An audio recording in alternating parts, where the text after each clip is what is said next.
What's up guys? So pag-uratan na human og practice og shoot sa pag-archery no, akong gi-incorporate ang ato ang Insta360 sa atong bow. Hopefully gwapo ni siya og kuha. And akong maingon guys, ani nga sport awoy gid siya. Medyo ga-tremble akong arm gani karon no.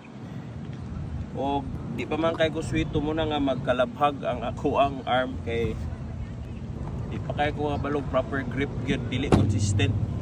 So puto siya. Again, this is a 50 pounder nga bow no, so dili gid ni siya pwede pang beginner kay bugat kay ni siya birahon. So I suggest mag-start gid mo atong basic kanang parehang nasa bitaw sa SM, tag 20 pounds ra man na ilang draw weight ana. 50 pounds, 50 ang kadulot kabugat sa akong pagbira. So moto siya. Gwapo kay ni nga sport akong na tripan na sad. Kay surprisingly makadugang gid siya og kanang mental focus no. So ako I intend to practice yun bare bow lang, bare bow archery. Bare bow means kanira gyud siya walay mga sight or any other attachment no.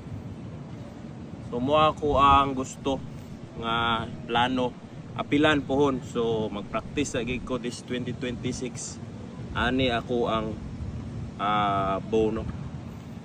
So barato ra kini guys sa Lazada archery gyapon ni tag 4,000 I think 4,000 na kay 50 pounder nga bow, and quality na pug kayo siya no.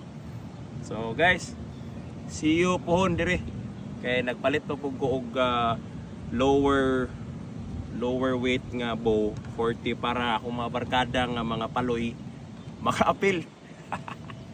Kay dili nila ni kaya permintihon ang 50 pounder nga bow kay bugat kay ni mura to. Bye guys.